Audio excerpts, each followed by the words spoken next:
Hello and welcome to Smooth Musings, the podcast of Smooth Fusion.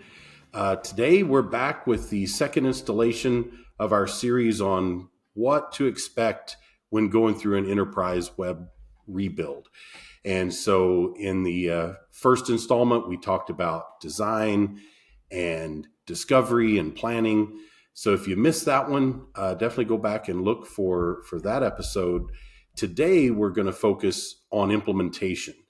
And so what we've pulled together here, folks from the Smooth Fusion team that they are best suited to just kind of help you understand what to expect as you're going through the implementation phase of getting your website built. So let me just kind of introduce who we've got here. We have Janae Allen. She's our VP of Production. We have Justin Bubel, our Director of Development. We have Jenny Ramish, our Director of Quality Assurance. We have Dylan Eccles, our VP of Customer Success. We have Braden Mason, our Director of Project Management. And finally, we have Jake Picken, our Director of Marketing, who is also involved during implementation on our sites with SEO and setting up analytics and things like that. So we're going to just jump right in. I want to start with Braden today. Just kind of Braden is, as the Director of Project Management, just kind of tell us what goes into getting everything organized for implementation to begin.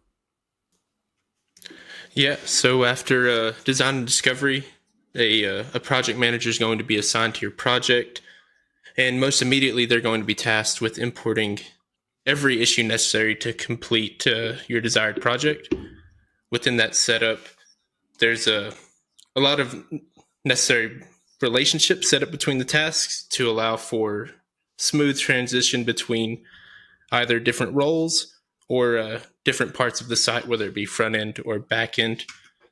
And then we can also do some special stuff with components to make sure that a component is completely built before QA jumps in so that they can properly do their job.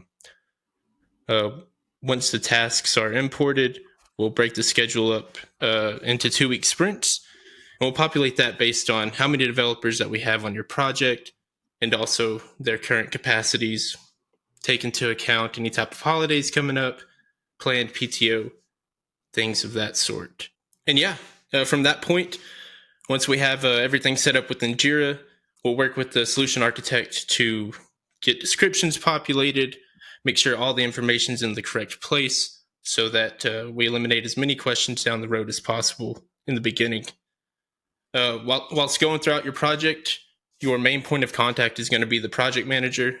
They'll be there to answer any questions, intake any type of additional requests that may come in, provide status updates, notifications of when user acceptance testing is ready, things of that sort. Anything having to do with your project manager is going to be your main point of contact there. As you get into the weeds of a project, there's going to be things that are forgotten about, stuff that people above you may want. And sometimes that we just have to take every opportunity or every instance of that to think through how it affects the project, how important it is, and develop a plan on how to handle those. Typically, there's a few options with those types of needs. We can either add it to extending the timeline potentially in budget, replace it with something that's less important, or implement a phased approach where things move into a post-launch phase.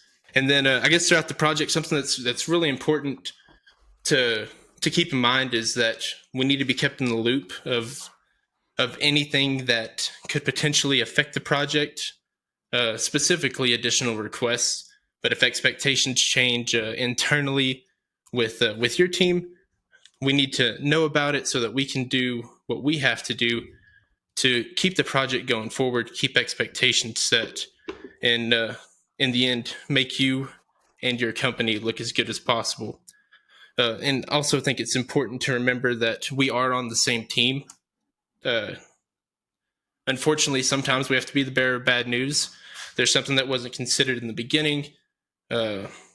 there's a request that you really need, but it really complicates what we're trying to do for you, and just gaming that out and remembering that we have the same goal of having a successful project at the end. Yeah, I always think about, at an enterprise level, what we're building is a big, complicated piece of software. And it's, as much as we try to plan for everything, and as much as our customers try to anticipate everything, I don't think we've ever been through a project where things did not come up in the middle of the project that nobody had brought up before, and we have to deal with those things. And that's with a team like ours, we're going to work with you as best we can to do that, to handle that in a way that makes the most sense. But yeah, you're right. This is not a perfect process, because everything we're doing is custom and everyone is unique. And so, and nobody's a mind reader to be able to get in there and figure out every possible thing that we need to know. And so these things are going to come up, but there's lots of ways to deal with them. And we'll walk you through that process for sure. So Justin, as we're getting things ready to kick off development, what are some of the things that are on your mind, and things that you would really want our listeners to know, to expect as we get into development? Yeah, right before the kickoff's pretty exciting time. We just wrapped up discovery and all that, and so we're looking, as a development team, we're trying to figure out how we can best work together, get the most resources on the project without getting in each other's way. There's a lot of foundational components right up front that we try to establish and research, and so we're looking at how we're going to interact with databases and what we're going to do with authentication, what kind of users are going to need access to the site. We have a lot of different types of users to consider, and there's a lot of components within those areas that we want to try to get to first, so that we can start building things in like admin panels and things of that nature. So we're looking at a path to success that gets us to where we can show things off early and get people working side by side together. So we try to start high level with some of these components, and get in there with more of the architecting and establishing the patterns that we're going to utilize in the development of those. And then we try to get as many people working on those things as we can, to try to do that in parallel, so that we can get this into a phase where we're really demonstrating progress quickly. So that kind of divide and conquer approach is what we're doing here. We're looking at the business, that because we're usually working with some complex businesses, we want to understand their model. We want to look at it sort of like a stakeholder, so that while we're implementing, we know what we're doing, and we're not just implementing things kind of based off of a comp or based off of some requirements we've gathered. We really understand the goal of what we're creating. It's a huge piece of development. You have to know why you're doing what you're doing to do it successfully. And so we can build things that scale out later on and really empower the customer down the line to utilize their tool for their business, and not just create this cool piece of tech that's not especially useful to them. So up front, that's all the things we're really trying to conquer. Just how do we best utilize our team and their skill set to attack this really large, complex thing, and break it down into building blocks and components that we can scale up and scale out over the course of the project. Yeah, very good.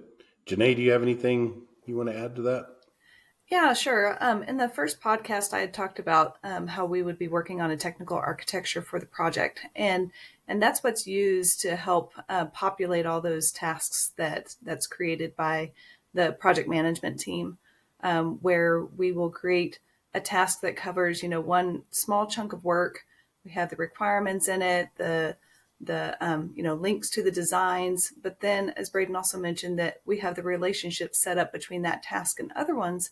So you can see how that, or the developer can see how that piece of work is integrated with the other tasks around it, the other pieces of work around it. And so we use that technical architecture to help populate all of that information. And the other good thing about the way our tasks are set up is it allows the developer to help give information to people doing the code reviews and doing QA on the tasks, so that we can hand off information. It's all in one area for that specific task that we're working on. And it just helps with the communication between the whole team. Another thing that we need to think about too during development is if you're working on a content management system, sometimes there's a lot of pages that need to be built out just content-wise, and the development team will build widgets or building blocks to help build out those pages. But there's also some consideration needing to be done for who is going to build out those pages. And that's things that our development team can do, and sometimes the client's interested in doing that themselves. So. Okay. Talk a little bit about how do we, divide up the work between like front end developers and back end developers, and kind of how that works. Yeah, our development team might be like any other development team where we have some people that work for us that are they focus on making the site look good, how the styling, the scripting, the interactivity. And so we'll divide up some tasks that are specifically for, hey, we need to style this form or this functionality.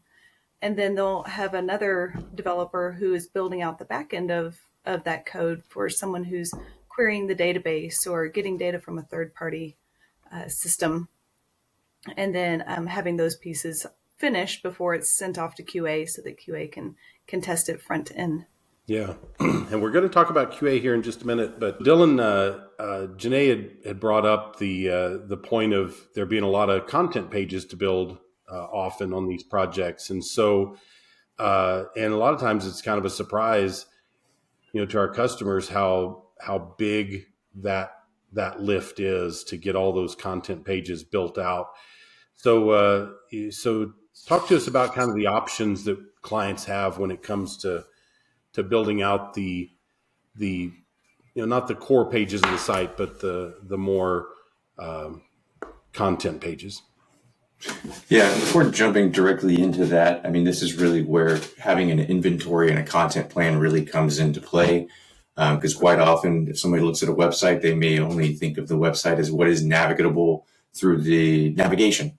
But quite often, there may be double the amount of pages that aren't in the navigation used for marketing purposes, internal purposes, or all these other different purposes. So really the first thing you want to make sure you do is you have a valid inventory or content plan or list of all the pages you're going to keep, merge, what was removed, or anything along those lines. Because not only are you having to consider about piecing together the front end of the pages, you also have the metadata for these pages like the URL, additional URL, open graph data, and all of these other different things that search engines and other stuff will be using to index. And so if we're talking about the building out the front end of the page is usually the best method, I think, as Janae had mentioned, is typically our team will build out the first variant or the parent page or something that's unique and that other pages may mimic down the line. And so with Sitefinity, it allows you to duplicate pages and features to make building out components and things a lot quicker. And so typically there's a consistency within the designs on parent pages and children pages so that you can have a handful of variants and then you create the unique versions of those. And then to build out the rest of the site, you may duplicate those pages and then go back into them independently and change the actual copy that's written images on those pages. Like Janae said, while we can build out all of the pages for a customer, we typically like to recommend a customer be involved in that process because it is what the daily usage of a Sitefinity or enterprise website looks like, which is interacting with their content. And so we want to make sure that they feel well equipped to manage their website after we're through development, because we like to empower our customers to not be dependent on developer intervention. So it's really just to repeat that is to identify the variance and then identify the uniqueness and start duplicating essentially. And you definitely want an inventory up front to make sure that you have completed everything, especially when you get to QA, who's going to be reviewing the list that you provide. So everybody keeps talking about QA. So let's get to Jenny here. So it's kind of funny because really too often in web development, good thorough testing sometimes gets ignored. So, or just, fails to happen altogether. So tell us about, how you approach QA and kind of what to expect there. Yeah, so I think oftentimes QA can be treated as an add-on at the end of a project. And I think whenever that's how it's viewed, it can be easy to skip testing or to cut it short. We like to approach it differently, and we like to consider quality and involve our QA team early on in the process.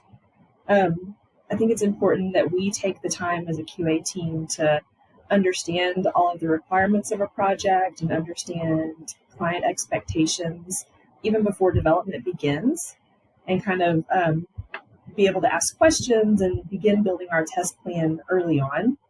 We want to understand if the client has specific acceptance criteria they want us to consider down the line, or if they have specific browser needs, or if they have areas that they even want to be in charge of implementing and testing. We want to kind of understand exactly what they're hoping to get out of it.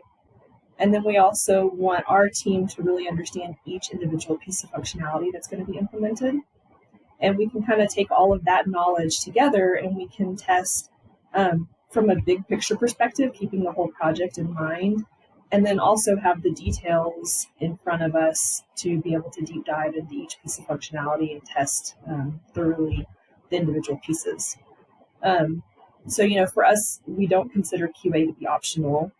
We have a dedicated QA team, and we have formal processes in place for, capturing requirements and reporting bugs and verifying bug fixes and testing before and after deployments, and all those things just to help us make sure that we're really thorough in our testing. And as an overall team, we all kind of rely on that process being followed. And that helps us as a team reduce risks in our projects and get higher quality products out the door. Yeah, absolutely. And you're right. A website's never going to be completely bug free, but that process is so important so that we catch as many of those strangenesses as possible, get them corrected, so that our customers are not the ones discovering the problems, and that's not a good look for anybody. So great. So Jake, talk to us a little bit about what kind of things are going on in regard to SEO and sort of the marketing prep as we're doing integration or implementation. Sure. So I think the first thing it would be CRM integration. So when it comes to integrating your website with the CRM, there's a few things that you need to consider. The first thing that comes to my mind is forms. So, obviously you'll want the data that's entered on your website to be stored in your CRM. Some content management systems have connectors, or they just have very easy integration with CRM. So hopefully you thought about that before choosing your CMS, but a CMS like Sitefinity has integrations with HubSpot and Marketo and other marketing automation platforms. So it makes it really easy to integrate those systems. But, if your CRM doesn't have those connectors, then, you may need to find some custom solution or, use a marketing automation tool like Zapier to make sure you're sending that customer data back and forth. And we also touched on this in a previous episode, but any data platforms that you're using, you're going to want to make sure all of those are configured and all the necessary tracking scripts and code snippets are all added to your site. Make sure you're tracking all those CTAs. If you're using a tool like Sitefinity Insight that tracks user behavior, you're going to want to make sure all your touch points and conversions and any pages that you want personalized are all set up and ready to go at launch. So then when it comes to kind of the SEO part of it, we talked about redirects and how important those are. But you're going to want to make sure any URL changes that you had, that users are getting redirected to those new pages. And also, search engines, you want to make sure that they know where that new page is located, so you don't have any big negative impacts when it comes to rankings. Kind of the process for that, like if you're, when you're building out pages, if you're creating any new URLs, like make sure you're documenting those somewhere. Simple spreadsheet with, old URL, new URL is really helpful for that. And then, as you're building out pages, make sure you're considering any on-page SEO recommendations that you've had from, if you did a SEO audit in the discovery phase, like make sure all those recommendations are being implemented. So, your page titles, meta descriptions, any settings that you have within the page, like make sure those are all configured properly. And then, of course, like considering page performance too. So if you're adding images to pages, make sure they're all optimized so they're not slowing down the time that it takes for a page to load. Making sure all like your alt text is on those images, so search engines can understand what those images are. And then also two other things, kind of the structured data markup on your pages, so that search engines know kind of what the page is talking about. And then your sitemap is another big thing. So once all your pages are built out and just prior to launch, you're going to want to generate a sitemap file. And that's just simply a file that provides the information about pages on your site. So if there's any videos or any other files on your site, it's going to tell search engines, just give them kind of a good understanding of your overall site and the structure. And what that does is it helps search engines crawl and understand your site. So that's a really big thing for SEO. That's kind of the main things there. Yeah, no, that's good. All right. So, Dylan, just kind of talk to us a little bit about, what should our customers expect kind of in those final days or weeks as we're leading up to launching? Most often what you'll notice initially is probably a ramp up in terms of communication, probably more stakeholders being involved and that may have been involved throughout the process, but more actively involved like simultaneously, just simply because with Go Live, you've got several different things you're considering or coordinating, which is configuring the pipeline, you're getting final content approval, you're dealing with the domain, redirecting the domain to the new site. So you've really got a bunch of different touch points that'll loop in marketing, people who have a vested interest in the company's marketing, the IT, products or anything, just to make sure that their content or their company is being representative properly on the web. And so really what you expect is a lot of communication, both with our team or the development partner, as well as internal stakeholders, because quite often you find people may hold their feedback until the end. And so usually in that last week, you'll see that you're making some content publishing or content polishing changes.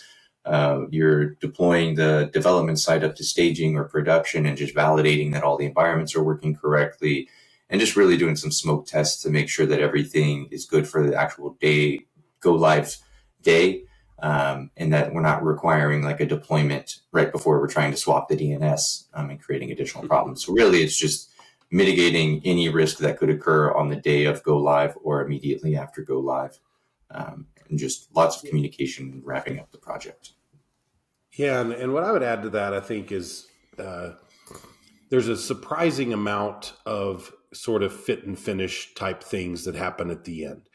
And so it seems like with a lot of projects, we go through a stage where like, oh, we're nearly done. And then it's a surprising amount of things that happen there towards the end. So just be expecting that. I think as the stakeholders in charge of getting this new website built, understand that there is going to be probably unexpected things on your end, and maybe some surprising things that maybe seemed like they'd be an easy thing that don't turn out to be so easy right there at the end. So lots of scurrying around. As everybody was talking, I realized something I probably should have done at the beginning. I want to go around and let everybody tell us how long you've been with the company, because one of the things that is so important in this kind of enterprise website rebuild is having people who have done this many, many times. The knowledge and wisdom that comes from having been through this over and over is really kind of hard to underestimate. So if you can, just go around and tell us how long you've been with the company doing this kind of work. So I don't know, Janae, get us started. 18 years. 18 years. Okay. Mm-hmm. Who else? I'll call on people. Dylan, how long you been around here? 8 years consistently, I think. Wait, no, 8 years total. 10 years if you don't count the gap. Okay. Yeah, he's a boomerang. Jenny? I started in 2004 initially. Okay. I boomeranged in there once as well. Jake? I believe 4 years. It's about 4 years. Somewhere in there. Okay. Justin? I've been here 6 years, straight through. 6 years. See, he was smart enough. Braden? 4 years. Okay. Very good. So I hope this gave everybody a good overview of kind of what to expect during the implementation phase. We are going to do a final installment in this series where we're going to talk about, launch, really getting ready for launch, how we, what all the things happen that happen when we launch the site, and then what to expect afterwards as the site goes into maintenance mode and enhancement mode and such as that. So thank you for all of you for joining us today from the team here at Smooth Fusion, and thank you for those of you who are listening for tuning in, and we hope to catch you next time. Thanks for listening to Smooth Musings. If you liked today's episode, make sure to subscribe, share it with someone, and rate us on iTunes, Spotify, or wherever you listen to podcasts. This podcast is presented by Smooth Fusion. If you'd like more information about Smooth Fusion and how we help our customers with websites, custom software, and more, go to www.smoothfusion.com.